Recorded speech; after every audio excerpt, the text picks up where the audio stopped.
नमस्कार, मैं हरीशचंद्र यादव रसायन गंगा के यूट्यूब चैनल पर आपका एक बार पुनः स्वागत है। चलिए, आज की क्लास में हम लोग ये जानने वाले हैं मेटलर्जी क्या होती है। मेटलर्जी का मतलब होता है धातुक्रम। लेकिन उससे पहले आपको ये बता दें कि मेटलर्जी की आवश्यकता क्यों पड़ी। सबसे पहले ये जानिए कि जिस पर हम निवास करते हैं, अपना घर बना करके रखे हैं, वहाँ से हम अनाज उगाते हैं, वो है पृथ्वी। पृथ्वी जो है वैसे तो देखने में टोटल मिट्टी दिखाई देती है, लेकिन मिट्टी में बहुत सारे एलिमेंट मिले हुए हैं, चाहे वो धातु हो या अधातु हो या उपधातु हो। बात करें उसमें धातुओं की, धातुओं का परसेंटेज कहीं ना कहीं ज़्यादा है। अधातु भी उपस्थित है, ऐसी बात नहीं है। धातु, अधातु और उपधातु तीनों उपस्थित होते हैं, लेकिन जिसका रिएक्टिविटी अधिक होता है वो किसी न किसी के साथ मिल करके कह सकते हैं अपने भार को अधिक बढ़ा लेता है। और कुछ ऐसे होते हैं जो नॉन रिएक्टिव होते हैं, वे भी उसी में पड़े रहते हैं पृथ्वी के घनत्व को बनाने के लिए। यानी कि पृथ्वी जो होता है, ऐसा कह सकते हैं, एलिमेंटों का एक कह सकते हैं समूह होता है। बहुत सारे एलिमेंट उसमें दबे हुए हैं, कुछ उसी में मिक्स हुए हैं, ऐसे मिक्स हुए हैं कि उनको निकालना बड़ा जटिल एवं कठिन काम हो जाता है। आज उसी के बारे में हमको चर्चा करनी है कि कौन कौन से ऐसे मेटल हैं जिनका परसेंटेज ज़्यादा पाया जाता है। देखिए, जो सूक्ष्म मात्रा में जिनका परसेंटेज बहुत ही कम पाया जाता है, उनको हम इस विधि से नहीं निकाल पाएंगे। उनके लिए बहुत जटिल विधियां होती हैं, बहुत सूक्ष्म मात्रा में पाए जाते हैं। जैसे बात करें हम कुछ छोटे छोटे एलिमेंट्स, नाइट्रोजन की बात कर लें। नाइट्रोजन वायुमंडल में 78% है, लेकिन वायुमंडल में रहने से ही पूरा काम नहीं होगा। नाइट्रेट के रूप में वो पृथ्वी के अंदर भी पाया जाता है, जहाँ से पेड़ पौधे अपने जड़ों द्वारा ग्रहण करते हैं। ऑक्सीजन, अब वैसे देखा जाए वायुमंडल में 21% ऑक्सीजन पाया जाता है। ऑक्सीजन पृथ्वी में भी है, लेकिन ये पृथ्वी में जो पाया जाता है ऑक्सीजन, ये किसी न किसी के साथ जुड़ा हुआ है। आयरन के साथ जुड़ा हुआ है, जिंक के साथ जुड़ा हुआ है, सल्फर के साथ जुड़ा हुआ है। इसी पृथ्वी में कॉपर भी पाया जाता है, आयरन भी मिलता है, जिंक भी मिलता है, क्रोमियम भी मिलता है। बहुत सारे ऐसे एलिमेंट हैं जो इसी पृथ्वी के अंदर उपस्थित हैं। बस करना क्या, हम उसको एक नंग आंखों से नहीं देख पाते हैं। इसको निकालने के लिए तमाम विधियां, तमाम प्रक्रियाओं का प्रयोग करते हैं, तब जा करके हमें शुद्ध रूप में धातु प्राप्त होता। चाहे वो लोहा हो, चाहे कॉपर हो, चाहे जिंक हो, चाहे एल्युमिनियम हो, बहुत सारे धातुएं हैं। इसकी प्राप्ति के लिए हमें बहुत से क्रियाकलापों को करना पड़ता है। उन्हीं क्रियाकलापों के बारे में आज हम जानेंगे। मेटलर्जी, मेटलर्जी उसी की परिभाषा होती है जिसको आप धातुकर्म कहते हैं। यानी कि अशुद्ध रूप में उपस्थित पृथ्वी के अंदर धातुओं को शुद्ध रूप में लाने की पूरी प्रक्रिया धातुकर्म कहलाती है। परिभाषा आप ऐसे जान सकते हैं। अब जैसे बात कर लें, अभी तमाम ऐसे हैं, बात कर लें हम एल्युमिनियम की, तो एल्युमिनियम स्वतंत्र अवस्था में नहीं पाया जाता है। ये कहीं बॉक्साइट के रूप में Al2O3 × 2H2O बॉक्साइट के रूप में पाया जाता है। बात कर लें कॉपर की, कॉपर भी स्वतंत्र अवस्था में नहीं पाया जाता है, किसी किसी के साथ मिला होगा। जैसे Cu2S हो गया, Cu2O हो गया, CuFeS2 हो गया, कॉपर पायराइट हो गया, कॉपर ग्लांस हो गया, कॉपर ऑक्साइड हो गया। ये सब इस रूप में पाए जाते हैं। हम बात कर लें आयरन की, आयरन भी स्वतंत्र अवस्था में नहीं पाया जाने वाला एलिमेंट है। एक है हीमेटाइट, जिसका फार्मूला होता है Fe2O3। एक इसका और प्रमुख अयस्क होता है Fe3O2, Fe3O4 कह सकते हैं। ये मैग्नेटाइट है। तो इसी प्रकार से बहुत सारे एलिमेंट हैं जो पाए जाते हैं स्वतंत्र अवस्था। Zn की बात कर लें, जिंक की बात करें, जिंक ये पाया जाता है ZnO के रूप में, ZnS के रूप में, गैलेना के रूप में पाया जाता है। पीबी लेड देख लेते हैं हम, लेड ये भी PbS, इसको गैलेना बोलते हैं। जिंक सल्फाइड, जिंक ऑक्साइड, इनके रूप में। जिंक की और बात कर लें तो जिंक कार्बोनेट के रूप में भी पाया जाता है, ZnCO3। मतलब स्वतंत्र अवस्था में कोई भी एलिमेंट जो धातु है, मेजर जो धातु होते हैं, वो नहीं पाए जाते हैं, बल्कि ये किसी न किसी के साथ मिले हुए होते हैं। अब हमें करना क्या है मेटलर्जी में, जैसे हमें जिंक का निष्कर्षण करना है, तो कहने का मतलब यहाँ से कार्बन गायब हो और ऑक्सीजन गायब हो। और ये भी जानिए ये सहजता से गायब होने वाले नहीं होते हैं। तो पहले हम करेंगे क्या, शुरुआत में तो हमें यही करना है कि इनकी खुदाई करके प्राप्त करना है। जैसे आपको कोई पदार्थ मिल जाए खुदाई से जो काफ़ी जटिल दिखाई देता हो, इसमें लगता हो कुछ इसमें ऐसा पदार्थ है जिसको धोने पर, साफ करने पर, गर्म करने पर कुछ मिलने वाला होता है, आप उसी का नाम खनिज देते हैं। यानी कि खुदाई से प्राप्त जो पदार्थ हमें प्राप्त होता है जिसमें ये संभावना हो इसमें कोई मेटल अथवा नॉन मेटल उपस्थित है, उसी को हम खनिज कहते हैं। अब खनिज जो हमें प्राप्त हो गया है, अब उसको हम सस्ते प्रक्रियाओं से, बहुत सहज प्रक्रियाओं से, जैसे धो करके या उसको गर्म पानी से धो करके या उसको हवा में उड़ा करके जो वजनदार होगा नीचे बैठ जाएगा, इन सारी प्रक्रियाओं को करते हैं। फिर उससे कुछ शुद्धियाँ आती हैं, फिर उसको और कहीं भेजते हैं, भट्टियों में भेजते हैं, वहाँ कुछ और शुद्धियाँ आती हैं, निष्कर्षण के लिए भेज देते हैं और इसके शुद्धता के लिए, प्यूरीफाई के लिए भेज देते हैं। लास्ट में जब प्यूरीफाई वाली बात होगी तब जाकर के हमें कोई शुद्ध मेटल जाकर के प्राप्त होता है। आज बस उसी के बारे में चर्चा करेंगे। आप वीडियो में शुरू से लेकर के अंत तक अगर बने रहते हैं तो पूरी जानकारी स्टेप बाय स्टेप आपको मिलेगी। मैं हरिश्चंद्र यादव आपको अपने प्यारे चैनल पर स्वागत करता हूं और ये भी कहता हूं कि यदि आप मेरे चैनल पर नए हैं तो सब्सक्राइब जरूर करिएगा। सब्सक्राइब करके बेल आइकन को दबाइएगा ताकि आपको महत्वपूर्ण जानकारियां सबसे पहले प्राप्त होती रहें। चलिए शुरू करते हैं आज की मेटलर्जी। आज का क्लास बहुत अच्छा होने वाला है, आप जरूर जुड़े रहिएगा, बगैर स्किप किए वीडियो को अंत तक जरूर देखिए। सारी चीज़ें वन बाय वन करके क्लियर हो जाएंगी। जैसे अब बात कर लें हम मेटलर्जी की, धातु कर्म की बात कर लें, तो किसी भी खनिज से धातुओं को प्राप्त करने के लिए जितनी प्रक्रियाएं करनी होती हैं वो मेटलर्जी के अंतर्गत होती हैं। जैसे इसमें पहला है आप कंसंट्रेशन ऑफ ओर, जो भी आपको अयस्क मिला हुआ है, पहले तो खनिज था, खनिज की हमने सफाई किया। सफाई करने मतलब जैसे आपने खान से प्राप्त किया, खनिज को प्राप्त किया, उसको धोएंगे, हल्का फुल्का जो भी कुछ करना होगा करेंगे। करने के बाद जिस रूप में आएगा हम उसी का नाम अयस्क देते हैं।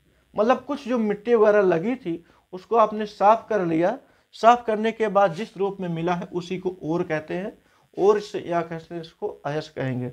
अच्छा, एक प्रक्रिया होती है कंसंट्रेशन ऑफ ओर्स मतलब अयस्कों का सांद्रण, दूसरा होता है excretion of cruds metal from the concentrated ओर।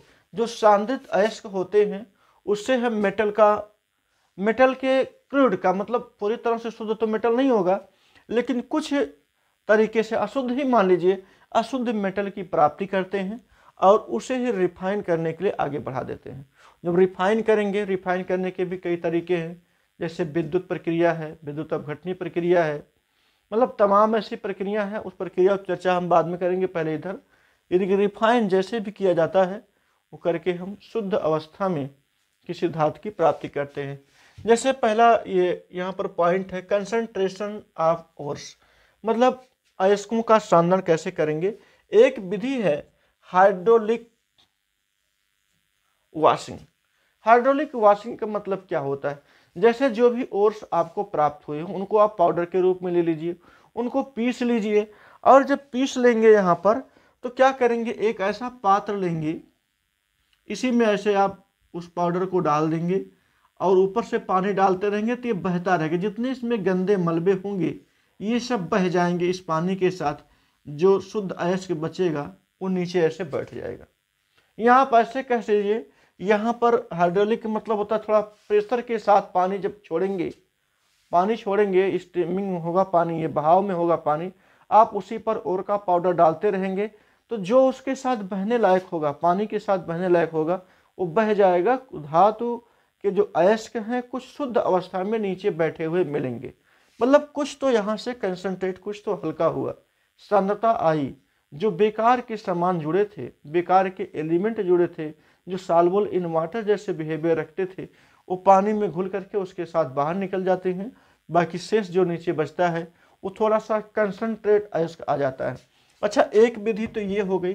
दूसरी विधि है मैग्नेटिक सेपरेशन। आप जानते हैं कि जो धातु के रूप में होता है, जैसे हम ये कहें कि धातु में तो कई धातु आती है, कॉपर भी है, आयरन भी है, जिंक भी है, लेकिन मैग्नेटिक बिहेवियर की अगर बात करें, चुंबकीय गुण की बात करें, तो जैसे आप देखे होंगे कि जब गेहूं की पिसाई होती है उसके नीचे, जैसे मतलब ये हापर होता है, ये हापर के नीचे यहाँ पर चुंबक लगा दिया जाता है, गेहूं के दाने यहाँ पड़ते हैं, और यदि गेहूं के दाने में कहीं से बाहर से लोहे के टुकड़े, लोहे की कील, लोहे के छोटे छोटे पार्टिकल्स यदि होते हैं, इस चुंबक में चिपक जाते हैं, बाकी गेहूं पिसाई के लिए आगे बढ़ जाता है।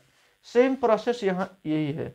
इसको तो आप देखे हैं बिल्कुल, अगर आप इसको देखे हैं, गेहूं पिसाने गए हैं, तो समझ लीजिए एकदम वही प्रक्रिया इसमें होता। मैग्नेटिक सेपरेशन में होता क्या है, इसमें थोड़ा सा ये ऐसा करिए, दो ये पहिए रहेंगे, इसके ऊपर लोहे का बेल्ट ना करके मैग्नेट का बेल्ट कर दीजिए, या लोहे का बेल्ट कर दीजिए, यहाँ पर मैग्नेट रख दीजिए। मतलब किसी प्रकार से, कहने का मतलब उस अयस्क का संपर्क चुंबक से होना चाहिए। हमारे कहने का मतलब केवल इतना है, यदि अयस्क का संपर्क चुंबक से होगा तो उस अयस्क में जितने लौह कण होंगे वो बिल्कुल साफ साफ अलग हो जाएंगे। जैसे अभी यहाँ पर ये CuFeS2 की बात करें, ये होता कॉपर पायराइट का, ये कॉपर पायराइट है, इसका फार्मूला है। ये कॉपर का प्रमुख अयस्क होता है, यहाँ से कॉपर का परसेंटेज ज़्यादा से ज़्यादा निकाला जा सकता है। यहाँ पर देख रहे हैं आयरन उपस्थित है, और ये आयरन जब इसके सीट बेल्ट पर लेकर के जाएंगे, मतलब कह सकते हैं कि ये मैग्नेटिक सेपरेशन में लेकर के जाएंगे, ऐसी प्रक्रिया कराएंगे, तो जितना इसमें मैग्नेट उपस्थित है आयरन, ये सब आयरन उसी चुंबक के साथ चिपक जाएगा और आपको कॉपर और सल्फाइड मिल जाता है। फिर इसी को लेकर के अगर हम आगे बढ़ते हैं, एक प्रक्रिया और है फोर्थ मेथड। मतलब इसका ये मतलब होता है फेन पलवन, आप नाम सुने होंगे। फेन पलवन में होता क्या है, एक आप यहाँ पर हम बना दें, एक आप पात्र लेंगे, एक डिब्बा ले लेंगे, ऐसे समझिए ज़्यादा अच्छा होगा। एक डिब्बा ले लीजिए, इसमें आप चीड़ का तेल डाल दीजिए, जिसको पाइन ऑयल बोलते हैं, चीड़ का तेल डाल देते हैं, और उसी में मिला देंगे इस ओर को, जो अयस्क होगा इसको पीस करके इस चीड़ के तेल के साथ इस पानी में डाल देंगे। चीड़ का तेल कम से कम होगा, और जितना होगा उतना तो होगा ही। ये हम इस पानी में डाल देंगे, और इसी के अंदर हम एक पाइप से फूंक मारते हैं, वायु का प्रेशर भेजते हैं। जैसे वायु का प्रेशर भेजेंगे तो चीड़ का तेल, अयस्क और पानी ऐसा मिलेंगे, झाग पैदा करेंगे। और जब झाग पैदा करेंगे तो जो शुद्ध होंगे, ये थोड़ा सा शुद्ध अयस्क होंगे, ये झाग के साथ ही ऊपर आ जाएंगे, बाकी बेकार के जितने भी सामान होते हैं हाई डेंसिटी वाले, वो नीचे बैठ जाते हैं। इस प्रकार से झाग पलवन या फेन पलवन विधि से भी हम इसका साधन कर सकते हैं। यहाँ तक बात समझ में आ गई होगी आपको। कंसंट्रेशन ऑफ फोर्स में ये हाइड्रोलिक वॉशिंग, मतलब इसको प्रेशर से आपको धोना है, इसमें जो भी अशुद्धियाँ होंगी पानी के साथ बह जाएंगी। मैग्नेटिक सेपरेशन करना है, मतलब चुंबकीय पृथक्करण जिसको बोलते हैं। जब आप जो उसमें चुंबक लगा देंगे, जो भी उसमें ये होगा आयरन के टुकड़े होंगे, उस चुंबक से चिपक जाएंगे और वहाँ से सफाई उसकी हो जाएगी। फिर आपको फोर्थ फ्लाटेशन में बताया दिया गया कि इसमें झाग बनेगा, झाग के साथ शुद्धियाँ आएंगी, शुद्धियाँ नीचे बैठ जाएंगी। चलिए, जब आप कंसंट्रेशन ऑफ ऑर्स मतलब अयस्कों का जब साधन कर लेते हैं, उसके बाद की कहानी क्या है, extraction of crude metals from concentrated ores. अब आपको उस क्रूड को प्राप्त करना है, जो भी मेटल्स हैं उसके टुकड़े को प्राप्त करना है, उसके इकाई को प्राप्त करना है। उसके लिए दो चीज़ें बड़ी आवश्यक हैं। एक है कन्वर्जन टू ऑक्साइड। सबसे पहले जो आपने अयस्क प्राप्त किया है, जैसे अब हम कहें यहाँ पर एग्जाम्पल दे दें, एग्जाम्पल में आपने Fe2O3 प्राप्त किया है, ये हीमेटाइट आपने प्राप्त कर लिया है। हीमेटाइट में फिक्स है कि यहाँ पर आयरन हमें मिलेगा, ऑक्सीजन को हमें बाहर निकालना है। तो पहले क्या कह रहा है कि कन्वर्जन टू ऑक्साइड, पहले इसको ऑक्साइड में कन्वर्ज करो, जो भी मिला हुआ है इसको गर्म करो, पहले ऑक्साइड में कन्वर्ट हो जाए। जब ऑक्साइड में कन्वर्ट होगा तो वो प्रक्रिया ऑक्सीडेशन की कहलाएगी। इस बात का भी ख्याल रखेंगे, वह प्रक्रिया ऑक्सीडेशन की कहलाएगी। उसके बाद ऑक्सीडेशन के बाद जो पदार्थ मिले हमें उसका रिडक्शन भी करना है। जब आप रिडक्शन करेंगे तब जाकर के मेटल्स मिलेगा। हाँ, उसमें अशुद्धियां होंगी निश्चित है, लेकिन तभी जाकर के मेटल्स मिलेगा जब हम उस पदार्थ का रिडक्शन करेंगे। चलिए जैसे बात करें हम, यहाँ पर एग्जांपल भी है कन्वर्जन टू ऑक्साइड। देखिए कन्वर्जन टू ऑक्साइड के लिए, यानी कि जब हमें किसी पदार्थ का ऑक्साइड में परिवर्तन करना हो तो दो प्रक्रियाएं होती हैं। एक होता कैल्सिनेशन, दूसरा होता रोस्टेटिंग या रोस्टिंग जिसको बोलते हैं, ये है रोस्टिंग। कैल्सिनेशन का मतलब होता निस्तापन। निस्तापन का सीधा मतलब होता है आप उस, जैसे फेरिक ऑक्साइड है, ये देख रहे हैं, ये मैग्नेटाइट है, मैग्नेटाइट में जल के भी मॉलिक्यूल लगे हुए, क्योंकि आपने यहाँ इसकी धुलाई किया, धुलाई करने मतलब पानी का संपर्क ज़्यादा रखा तो उसमें निश्चित है H2O की मात्रा रहेगी।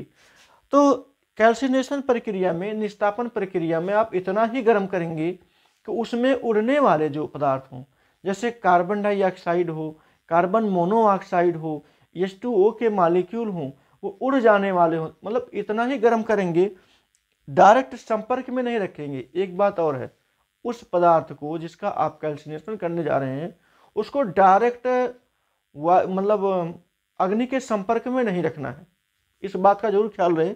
डायरेक्ट नहीं रखेंगे बल्कि गर्म उतना ही करेंगे जितने में H2O निकल जाए और ये CO2 गैस निकल जाए।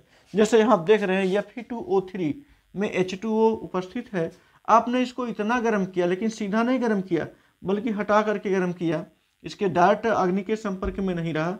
ये Fe2O3 जिसको बोलते हैं क्या, मैग्नेटाइट, शुद्ध मैग्नेटाइट मिल गया। यहाँ पर जिंक कार्बोनेट था, ये भी जिंक का अयस्क है ये, इसको भी आपने गर्म किया तो यहाँ पर कार्बन डाइऑक्साइड गैस निकल गया और ZNO बच गया। अब हमने कहा था कि पहले आप कन्वर्जन टू ऑक्साइड करेंगे। देखिए ऑक्साइड में कन्वर्ट हो गया, ऑक्साइड में कन्वर्ट होने के बाद उसका रोस्टिंग करना है, और रोस्टिंग को भर्जन कहते हैं। देखिए भर्जन की जो क्रिया होती है वो डायरेक्ट आग के संपर्क में होगी। डायरेक्ट देख रहे हैं O2 के संपर्क, O2 का मतलब होता है यहाँ डायरेक्ट एयर दे रहे हैं, डायरेक्ट इसको जला रहे हैं। जैसे जिंक सल्फाइड हो सकता है, ये जो ऑक्साइड के रूप में आपने कन्वर्ट किया, उसका ऑक्सीकरण किया था, यहाँ पर भी ऑक्सीकरण प्रक्रिया के तहत भी ये जिंक सल्फाइड आया हुआ होगा। इसको आपने क्या किया, गर्म किया। गर्म करने के पश्चात ये यहाँ पर जा करके ZNO मिला है, जिसको बोलते हैं जिंक ऑक्साइड, और ये सल्फर डाइऑक्साइड गैस जो होता है ये उड़ जाता है। तो ये सारी क्रियाएं जो होती हैं वो रोस्टिंग के अंतर्गत आती हैं, और रोस्टिंग इसका करके हम जिंक ऑक्साइड प्राप्त कर लेते हैं।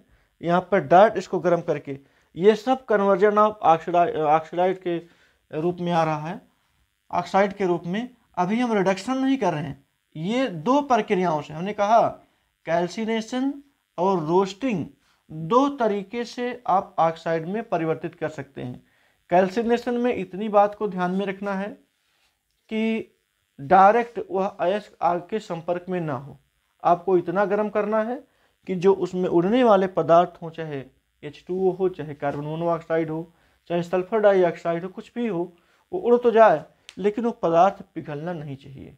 देखिए यहाँ पर ये पदार्थ नहीं पिघला है, बाकी ये जितने भी पदार्थ जुड़े थे वो सब उड़ गए। दूसरी प्रक्रिया है रोस्टिंग, जिसको भर्जन कहते हैं। भर्जन में भी ऑक्सीकरण होगा, भर्जन में भी देखो लिखा गया है ऑक्साइड में परिवर्तित होगा। जिंक सल्फाइड को हमने ऑक्सीडाइज किया, ऑक्सीजन के डायरेक्ट ऑक्सीजन के संपर्क में किया, ये भी ZNO ऑक्साइड में कन्वर्ट हो गया।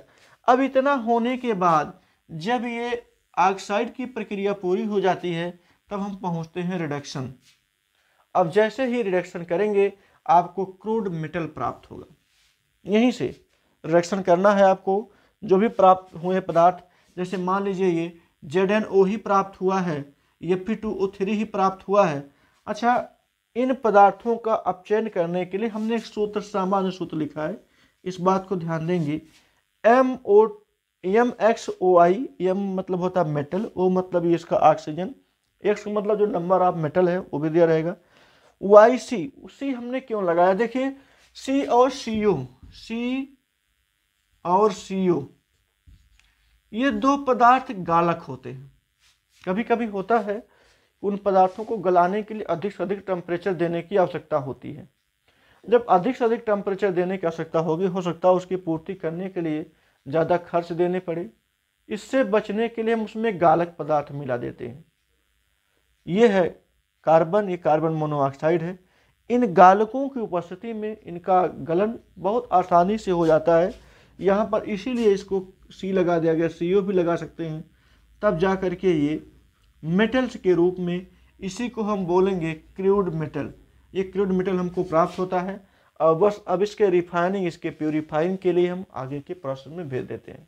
आगे के प्रोसेस में भेजेंगे, वहाँ पर रिफाइन होगा। रिफाइन हो करके जितना भी परसेंटेज, जैसे एल्युमिनियम वगैरह जो होता है 99.9%, कापर की स्थिति भी वही होती है। ये जा करके रिफाइन हो करके अच्छे परसेंटेज में हमको धातुओं का स्वरूप हमें प्राप्त होता है। एक बात और भी ध्यान देंगे, यहाँ पर कन्वर्जन जब ऑक्साइड होता है या रोस्टिंग होती है, कैल्सिनेशन होता है, तो कुछ भट्टियों का सहारा लेना पड़ता है। कहीं कहीं पर है वात्या भट्टी का सहारा लेते हैं, जैसे आयरन की बात हो गई, कापर की बात होगी, इसमें सब में वात्या भट्टी का सहारा लेते हैं। और प्रावर्तनी भट्टियों का सहारा लेते हैं, मफल भट्टियों का सहारा लेते हैं। भट्टियों को भी बताएंगे आगे की क्लास में